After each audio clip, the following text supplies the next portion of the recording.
Hello friends, Tanya here, and I'm going to take you on a little trip to make an epic Father's Day card with a couple of really fun techniques. The first thing we're going to do is use our stencil in a couple of really unique ways. Well, ways that stretch the use of your stencils anyway. I have this 8 by 6 inch stencil from scrapbook.com. It's a zebra print. And most of the time when I've thought of this, I've thought about the really electric colored stickers and office supplies that came out in the 80s. But there was another thing that came out in the 80s that had to do with baggy, stretchy pants or sweatpants and a really bold design. You could get these pants in all kinds of different NFL team colors, and I live in Minnesota, so this is going to have the theme of our professional sports team. I'm trying not to say the names. I certainly wouldn't want to get into any trademarking issues. I think you know where I'm going with this. So first I ink blended this with some Villainous potion on some yellow cardstock. And next I took the Hocus Pocus Distress Mica Spray Stain and I spritzed it over the stencil after I shifted it ever so slightly so I would have a shadow of the Villainous potion behind the Hocus Pocus or the purple mica spray stain. And because I had a bunch of spray stain left on the stencil, I laid a piece of white cardstock on top of that to pick it up. Then I take that piece that I picked up the extra stain with and I laid the stencil down on it again. I had to flip the stencil this time and I spritzed it with some yellow. I think this is the Flickering Candle. And I spritz it again. And then I lay another piece of cardstock on top of it. You can see here we've got a little bit of a cycle going on that could repeat itself in perpetuity. I do love this print though. We're going to take that stencil and put it on the third piece of cardstock here, and we're going to ink blend with some Villainous potion. Now, since we're not going to spritz it again this time, maybe we'll come to the end of our repetitions. And look at that.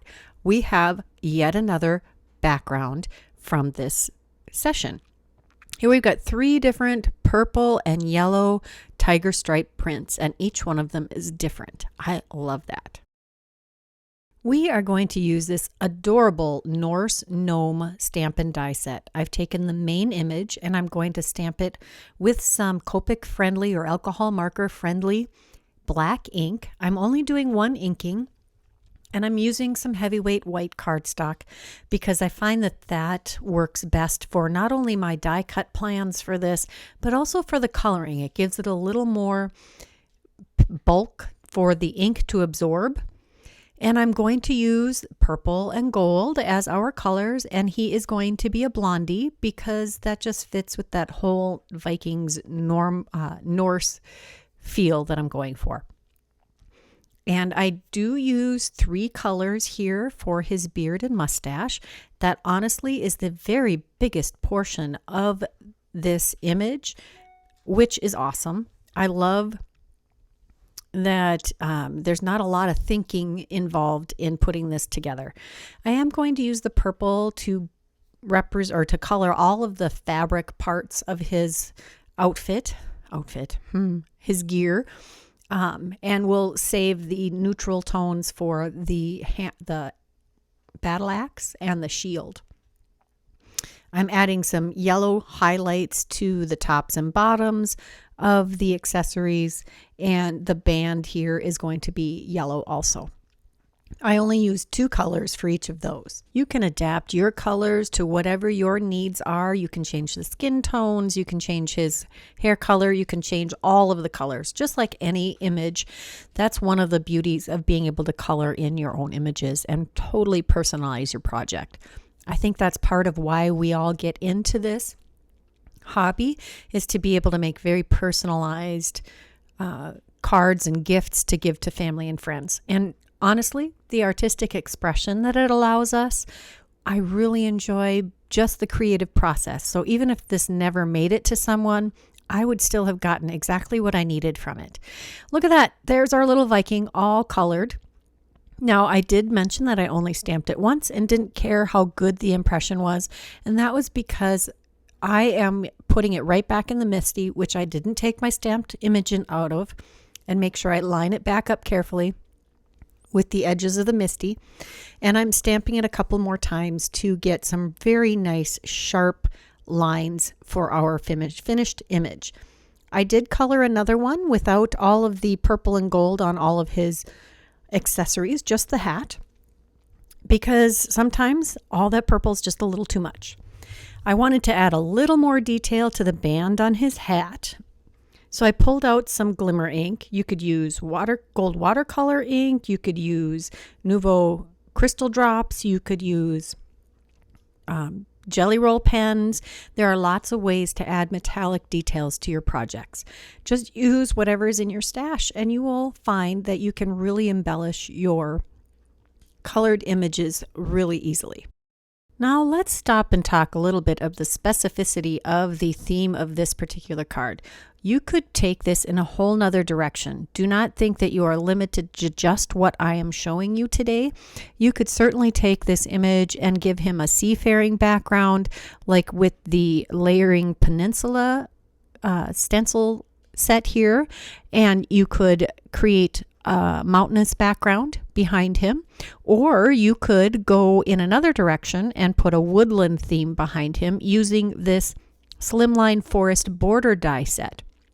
You can use this stamp set in lots of different settings. There are lots of different people that enjoy Viking themes. There's not just the football team, but there's also a show, and then just all of the nerds out there. Think of all of your friends that love the Renaissance Festival and all those kinds of things. Nerddoms are everywhere, and I think that they are far more common than you might imagine. Now we're going to take this personalization another step further and add a personalized sentiment. I have the modern embossed alphabet die set here, and they are about 1 inch wide and about 1 inch tall. They will make any sentiment you can dream up. I did test fit this to see if it would fit on my 5x7 card across the front, and it just fits. I'm going to die cut all of these letters from some black cardstock, and I actually did it 3 times for each letter for, well, there's 2 A's in this sentiment because we're doing Father's Day. So I did 6 A's and 3 for all of the rest, and we're going to stack them to make them just a little more dimensional. This is a fancy fold card, I guess you would call it. However, it doesn't have a lot of bulk. So I'm not afraid of adding a little with the sentiment. We're going to use this, what is this called? Slimline Center Burst die, and we're going to use also the stitched strips die, which also is a slimline. This is the modern embossed A7 stack, and I die cut our created background here with that largest die because I want it to cover the entire front of our 5x7 card, and I trimmed it down. This is a heavyweight white cardstock card base. That is a 5x7 card base that I trimmed down to 4¼ inches high.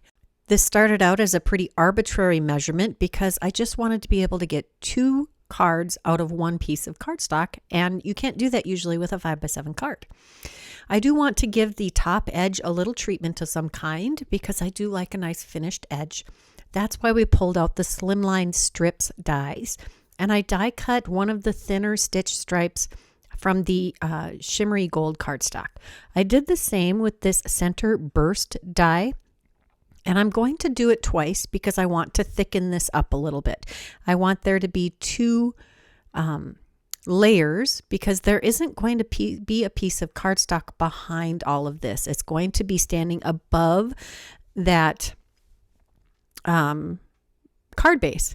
Now I'm laying this on my mat. My mat has conveniently a 7-inch square right in the middle marked off, and that makes it easy for me to line this up to do a 5x7 card.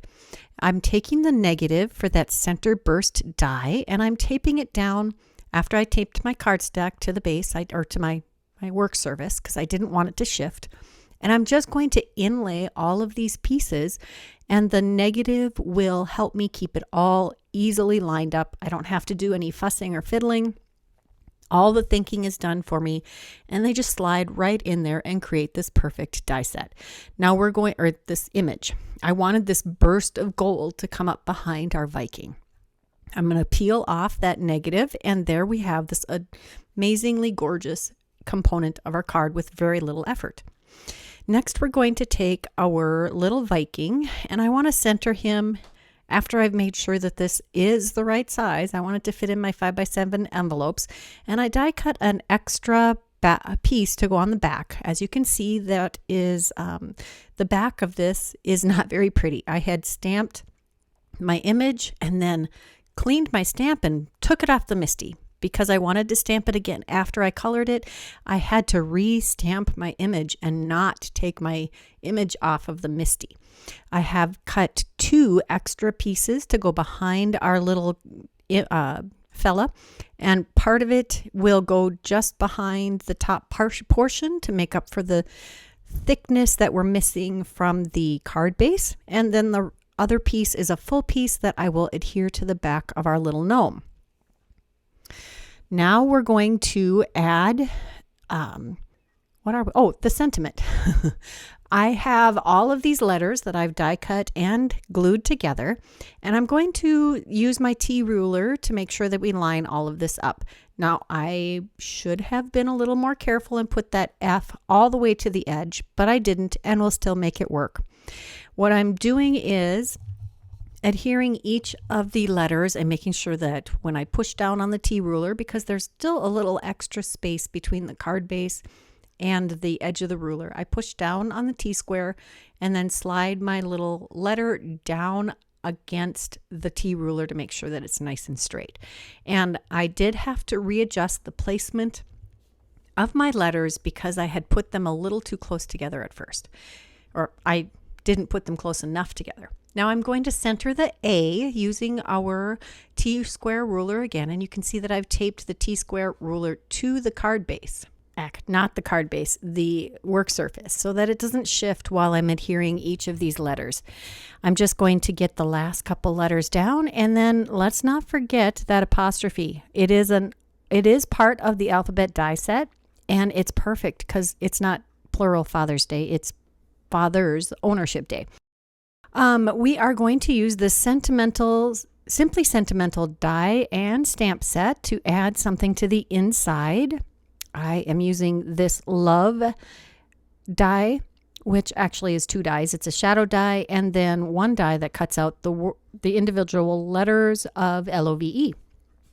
I'm adhering those to the shimmery white shadow portion, and then we'll adhere that to the inside of the card. I didn't want that center burst to be just this random piece that doesn't play into both the front and the inside of the card. So I want to make this large sentiment the focal point of the inside of the card, which is perfect. Why would you send a Father's Day card if you don't love the person you're sending it to? So we will adhere that to the inside of the card right in the middle of that center burst. I do add a little scrap of cardstock to adjust for that height difference in the center there. I have to make sure that it will be completely behind this die cut though. So we'll adhere that down. I don't worry much about the change in height in the lower portion below the word love. And then I'm going to take a sub-sentiment and be very daring for me. I'm stamping directly on the inside of the card without using the MISTI. Next, we need to finish the sentiment on the front. I almost forgot to include that in the video. I'm going to take this this stamp from the Norse Gnome stamp set that says, "May thou havest an epic birthday." We're not going to use the birthday portion. However, because the die cuts out the bubble cuts, the entire sentiment, we can trim off the word that we don't want. We're going to heat emboss this. I used VersaFine Clair Nocturne ink because it is a pigment ink and will stay wet long enough for the embossing powder to stick to it before we can heat set it.